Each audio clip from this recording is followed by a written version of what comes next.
Hello and welcome to our show. Yes, we're live in New Bedford Guide, Fall River reporter, PaulSantosLive. Great to have you looking in today. We do have a great show lined up tonight. I mean, a great show, like we always say. The topic tonight, politically incorrect liberals. Where are you? I know you're out there somewhere, so we're going to try to find those tonight. We discussed that with former Ward 5 City Councilor Jane Gonsalves. And, of course, we have the sidekick of the century, Mr. Chops Turner. Good evening, Chops. How are you? Hey, what's happening, boy? Do you realize that people have been asking for 1 in a million? Well, you know what? Tonight they're going to get 1 in a million. You, man. That's right. We'll give it to them. Well, by the way, we are going to be introducing as part of our show, Classic Sports Clip of the Week. That's right. I have a stack of videos from 40 years of sports broadcasting locally, going back a long, long way, a gold mine of great stuff. So we're going to be doing that in the coming weeks. And by the way, to all, be safe. Thoughts and prayers are with you. To everyone, all those on the front lines, be safe tonight. But we're going to break away and try to do some light take on the headlines, if that's okay. So, Chops, what do you think about that? Do it? Do it. Well, you know, the great President Ulysses S. Grant actually spent some time in New Bedford. Did you know that, Chops, back in the 1800s? No, I didn't know that. No. Yeah. You know, I have a question. How come modern presidents never seem to come to Fall River or New Bedford? I don't know why that's the case. I don't know. I was thinking to myself, what would Trump say if he came to New Bedford? I think it would go something like this. I think it would go like this. I think it would be like this. I love the battleship. Great, big, beautiful battleship. They named the bridge after me, the Braga Bridge. Great, big Braga Bridge. No one's a bigger Braga than me. Great, big Braga. Great, big Bliga. So I think that's true. I think that's true. Let that Trump don't get you. You know, Chops, that New Bedford police actually arrested 2 of trafficking in cocaine. Yeah, I saw that. Yeah. Well, you know, they actually have a defense. The product was thrown from a moving car, so the transaction had social distancing to it. So right in there. You know, a vehicle collided with the side of a CVS building over on Kempton Street in New Bedford. The driver actually wanted to get some special pills, but ended up with a damaged grill. So it's just the night didn't go the way we wanted it to. And last but not least, while Jane is still connected over there. Yeah, Jane's over there. If you go to Rhode Island violating the quarantine, you can actually get fined $100 for the first offense, $250 and $500 for the third offense. Crazy, right? The fine actually goes up to $1,000 if you are found within 1,000 feet of the Foxy Lady. but Chops, you have to pay the fine like this.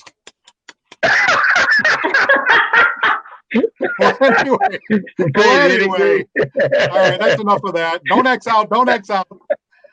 Say hello to my cousin, who hopefully will still admit she's my cousin, former Ward 5 City Councilor and political analyst Jane Gonsalves. How are you tonight, Jane?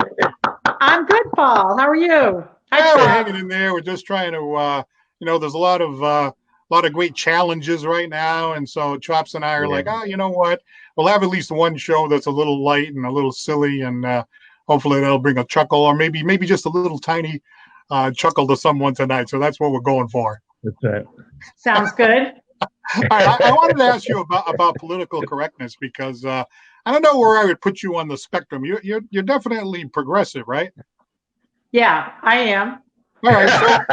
So isn't it true that, like, the conservatives like to say that they have a monopoly on saying that they don't like the political correctness? But I know a lot of liberals that don't like it too, like Bill Maher, the comedian. He's always poking fun at the liberals for having this whole politically correct thing. Where do you stand on that? What do you think? I think it's easy. I got to be a little serious for a minute here. I think it's easy to say it's political correctness when you're not the one that's suffering from whatever it is that we're being politically correct about. See that? So that easy for me, like the middle-aged white guy, to be cracking jokes and things like that. I didn't want to say that, but yeah, that's what I was thinking. Well, I'm gonna ask Chubbs about this, because here's an example of a silly thing that we were gonna do. We're doing this Johnny Carson format kind of thing, right? So remember, Chubbs, what were we gonna say about you? You're the Ed McMahon, right? Yeah. That's what I've been saying. No, we were gonna say we were gonna say he was the black Ed McMahon. Yeah. Right? Yeah, the black Ed McMahon. All right. So what do you think about that? That's kind of stupid. I mean, do you think that's offensive, Chops? Nah, not to me. You can tell me if it is. I can take it. Nah. I think of that. I think that if I'm the butt of the joke, right, and it offends me on some level because it touches upon something that's important to me, right, or that I feel that I've been oppressed by. I know that's maybe an overused word, but right. It's kind of like, I know it when I see it. The definition of pornography. You know it when you see it. I think it's the same way with discrimination, which is the flip side of political correctness. I'm sorry. I know we're trying to have a light show, but this is something that's near and dear to my heart. So you say you know when you see it. I don't think I've ever seen it. I don't know what you're talking about. But anyway, not mentioning any names in the family. You mean? Well, I'm glad we're having this conversation, because I never thought of it quite that way. If I know somebody really well, you and I are cousins or whatever, so we could probably say anything to each other, right? But then there is a certain feeling of hurtfulness that a person who has felt like over the years that they haven't been treated fairly, they will feel a hurt if you try to make light of something like that, right? Right. Absolutely. All right, so look at that. I could tell you a lot of stories from my years in the city council, but I was the only woman for a decade. So look at that, my cousin comes out here in the 30 seconds. She already set me straight. You believe that? He does, man. Jay ain't no joke now. but nicely, right, Paul? Yeah, I'm a work in progress. Let me just give a plug to my favorite organization. So I'm a longtime board member at the YWCA. Yeah, YWCA, right. Yeah, and our mission is the elimination of racism and the empowerment of women and girls. Wow. And I've learned a lot from being on the board there. And that's why I take this seriously. Even though I try to be a good sport and make a few jokes, certainly I'm happy to make jokes at a conservatives' expense. But I do think it's only right that you not make jokes about things that are important to people that are close to their heart. When you were first on the council, right? There weren't a lot of women, I don't think, on the council at that time. And now there are a lot more women on the council. So have women made a lot of strides? Do you think that women are really getting to the point where they're right there? Well, I would say yes and no. I mean, there are more women on the council. There still hasn't been a majority. Ruth Bader Ginsburg was asked once, what's the number that would be enough women on the Supreme Court? She said 9, and they were like, what? Why would you say that? Because it's been 9 men for almost all of history. That's why. Now the women got to run the table now? What's the story here? Well, I think that'd be great. I think that would be great. It's like making jokes about the presidential race, right? So to me, that's something near and dear to my heart. And I was really hoping to have a woman as the nominee this year. And that, again, did not happen. But what about, like Joe Biden said, and I think he made the commitment, if I heard him correctly, that he was going to pick a woman to be the vice presidential candidate. I mean, you have a lot of good ones to pick from. Is there, to try to balance things out, right? I mean, you look at all the presidents from day one all the way to Obama, all white males, right? So, but is it still the right thing to do that say, well, I'm going to exclude any male or anybody else? I'm going to pick a woman, and that's the end of the story. Is it right to do that, to balance out the history? This country has not a long history. It has a short history, actually, of affirmative action that's been upheld in federal court many times. Right. I consider this the same thing. That I know that's not a popular opinion, but that's how I consider it. But interestingly enough, as time goes on, he made that commitment, and I think partly because he recognizes following that the constituency that Harris, Abrams, Warren, and Klobuchar all have, and that's that he wants to capitalize on that, obviously.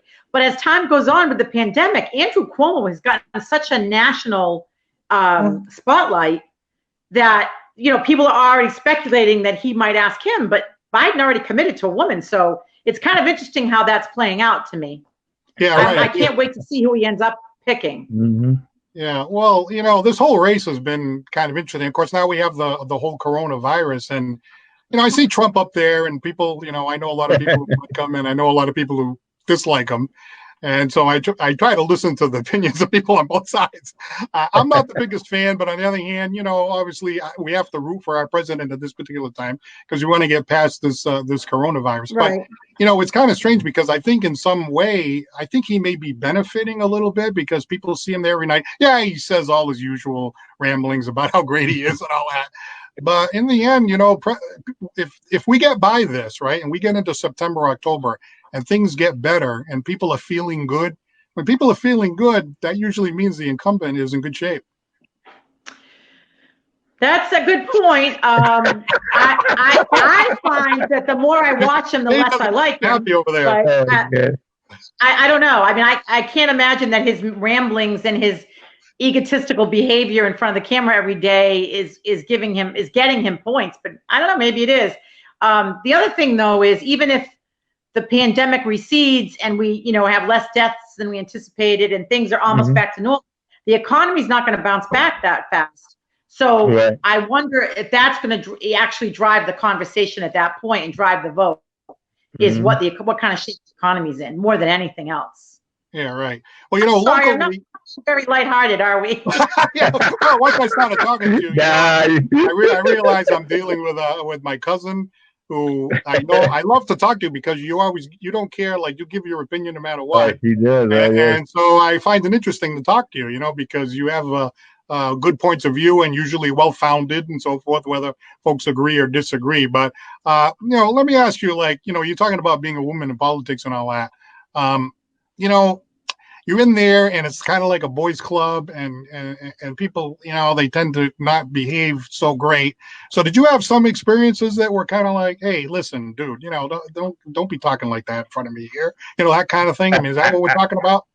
It was, it wasn't even that. I mean, that doesn't bother me that much. Although what really bothered me at first was that I was not taken seriously. Yeah, right. It was like I was like a non-factor, they didn't consider my opinion. There were a few of them that tried to make me look like I was irrational. And if you raise your voice, then you're emotional and not rational. It's okay when they do it though, that kind of stuff. There was one counselor in particular that was really bad about it. I kind of. I learned one of the reasons. It's kind of funny, as it turns out, the person who was probably my biggest enemy and my biggest nemesis in there is the person I learned the most from. So that was George Rogers. I was just going to say, I know who that is. Yeah.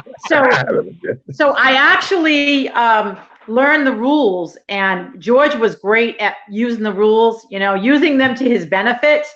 I learned that to know the rules made it possible for you to learn how to get around the rules. When I mean the rules, I mean the parliamentary rules. Yeah. Right. And it's not like that there anymore. Like people are not that devious anymore. but I learned that back then about that. And I just stood up and just gave my piece, and I did not back down. I mean, I know people said, I know my mother loves to tell the story that somebody came up to her and said, boy, when the person found out that I was my mother's daughter, she said, wow, she's got a big mouth. Well, first of all, we all know where I got that from, right? It wasn't my mother, it was my father. But yeah, right. But I always said, being a wallflower is not going to get you anywhere in that chamber. You got to wondering stand what up. Rob thinks about all this. What do you think about some of the stuff we've been talking about? You know, the political correctness and stuff like that. I mean, Jane is onto something there as far as, you know, there are a lot of things that people try to be funny, but it's really hurtful, right? Is that right? Or what do you think about all that? Oh, you speaking to me? Yes. Yeah. Oh, Yeah, you know, I listened to Jane. I was into Jane's conversation. Oh yeah, I think she's definitely correct. You know, Yeah. some people get hurt by that. I'm not insecure like that. You know, I know who I am, where I come from, so those things don't bother me. You know, but some people, like she said, will be offended. Let me ask you this, Jane, right? Because, you know, I've been working for like 40 years. I know you've been around a long time, right? So, what is like appropriate humor? Because I love to laugh, right? And you know, we just lost my dad, and that's Jane's uncle. And again, I've said a couple of times, I want to thank everyone for, you know, passing along their condolences. Everybody seemed to love the video, and I missed him every day. Believe me, I cried like for a week. Oh man! Just joking around, you can forget that doesn't mean anything. But what I want to say is, I love to laugh and joke around. So like, if you and I were not related, and you and I were like in the workplace, and I was like, "Hey Jane, what, you know," and I cracked a joke that had some kind of like innuendo or something. Now that's considered like, I would never even think to do it. I don't think I did it much anyway, but I think that it's sort of like, you know, where do you draw the line between like really good-natured humor and the person feels like they're being harassed? I think it depends on your relationship with the person. I mean, it's not appropriate at work anyway. You shouldn't be making sexual innuendos at work. But I think that it depends on your relationship with the person. If it's something like, even just, you know, being out and about, and say you're out having a drink with your friends and some guy says something dirty, you know, and you don't know him, you know, that's offensive. It's always offensive, right? Anything, something sexually suggestive or whatever, it's always offensive.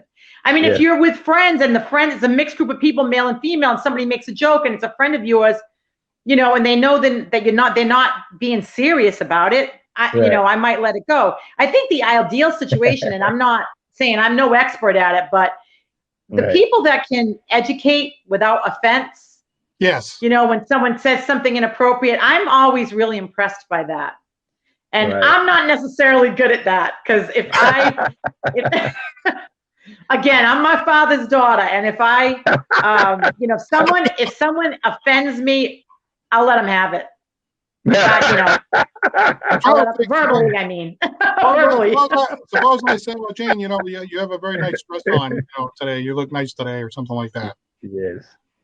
That's fine. I mean, I don't mind that. But I mean, you know, there's just, you know, there are just people that are just pigs. I don't know.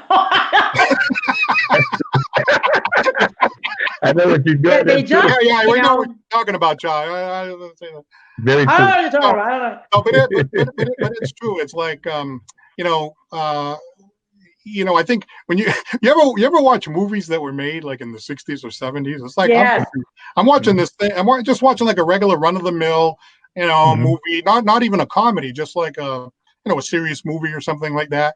And the way the language was used, the way women were kind of put in the back seat and stuff like that, and there were stereotypes, African Americans as well, you know. It's really, you know, you didn't notice it then, though. I don't think I noticed it then. Maybe you noticed it then, Jane.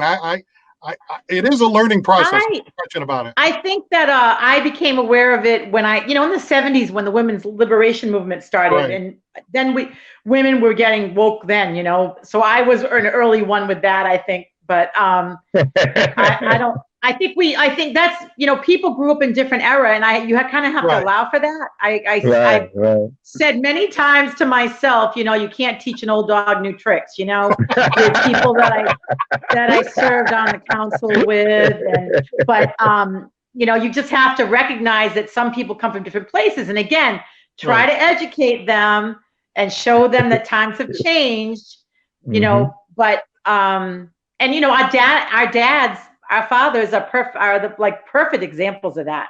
Right. Our fathers were very outspoken men, and very old-fashioned and kind of bigoted. You know, and it's funny because with your father, he changed a bit. Yes, he did. He did. I wanted to make sure I said that, because when he got older, he was much more open-minded as he came along. Wow. and I was happy about that. You know, I was very proud. I was proud of that. You know, that I know.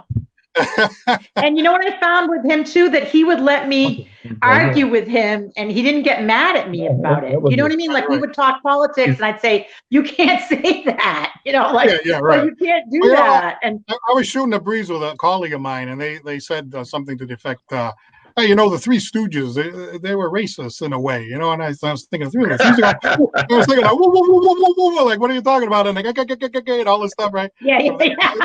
So you know, and the thing about, you know, the poking in the eyes and all that stuff, right? So then, you know, maybe like a year later, I stumbled upon a Three Stooges. The African American person was always the cook, and always acting like more stupid than the Stooges, if that's possible. But there was like a stereotype there. There's no, and I was thinking to myself, holy crap, I didn't even notice that before. Isn't that terrible? Right. Yeah. No, it's true though. It's true. Even in this day and age. Now, you know, my mom loved Hallmark, right? Hallmark Channel. Yeah. So we watch those movies all the time, right? And if you watch those movies up until this like last year, there was never anyone other than white people in them.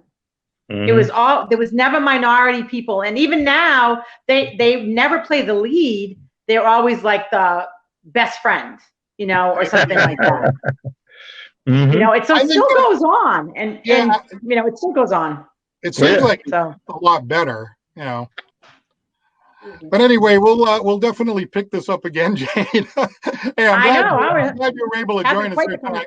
I want to try to do it back in the studio like we did before, you know. So we had a lot more fun in the studio, and this was fun too. But you know, we have to do these like remote setups over here. So anyway, really appreciate you stopping by. There's so many different topics that we can discuss with you.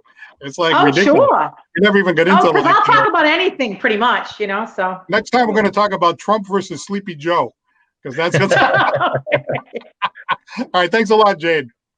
Bye. Have a good night, gentlemen.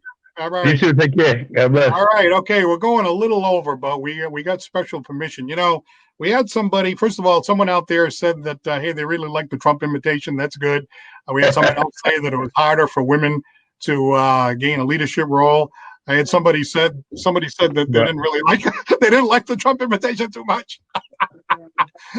So anyway, but Chops is going to give us a minute and a half of one of the favorite songs of all time. People are always asking for this song, so by popular demand, with the 1 in a million, it's the great Chops Turner. Let's hear it, Chops. Okay.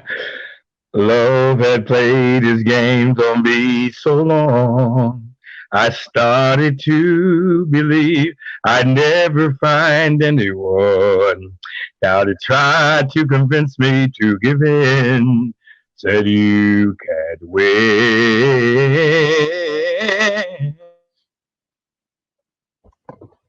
Came a shining through. The rain had stopped and the skies were blue. And oh, what a revelation to see. Someone was saying, I love you to me. A 1 in a million chance of a lifetime. And life showed compassion and sent to me a stroke of love of you. 1 in a million you. A 1 in a million you.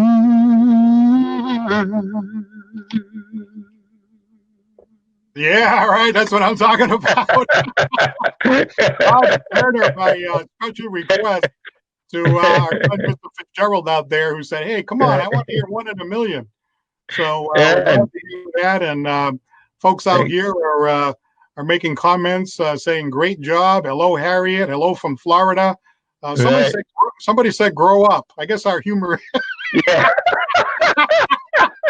God, somebody else said, "Don't quit the day job."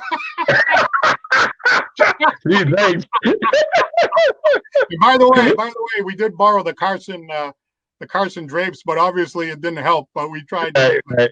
But one person actually really liked the Trump imitation, and we have people viewing from all over the place. So hey, we're trying. We're giving it our best. That's all we can really say. Somebody saying hello, nice job. So hey, we're not. You know what Theodore Roosevelt said? You know Teddy Roosevelt? He said, I feel sorry for the people that are sitting on the sideline and they're afraid to jump in. The guys like you and I are jumping in, and we'll take all the criticism, but at least we're jumping in, right? Exactly. And that was a great discussion with Jane. I really enjoyed that. And we are going to be back next week for another show. We're going to go back to Monday nights, but instead of doing 6 o'clock, we're doing 7:30, which probably is a better time anyway. But it's just that we can't. But it's just that we can't compete with Trump. It was like 7:25, and I'm looking at the thing. I'm like, "Will somebody shut this guy the hell up? I want to get chopped on, you know." So yeah, somebody's saying they miss Carson. Oh, I was a big fan of Carson. Just loved Johnny Carson. And I mean, we have David Letterman and Leno and all those guys. But Carson. I mean, I think it's because I grew up with him, you know. And can you give me a hi-oh? Come on, yeah, I need a lot more than that with this material. I actually have a secret person right now that is helping me comedy write. So somebody said in the margins one day, they went, hey, you need a comedy writer. So I got one person on the staff so far, but they don't want to be identified. Oh, God. I got a guy here that says we should be on at midnight when everybody's sleeping. Thanks a lot, man. That's all right. I'm telling you, I'm not that. We're going to keep trying. Hey, Chops, all serious. Thanks for the 1 in a million. And hopefully we'll see you next week. And for everyone out there, again, our thoughts and prayers to everyone who's dealing with the coronavirus, to all of the people on the front lines. Thank you so much for all your help. And we'll talk to you again real soon. Good night, everyone. Thank you.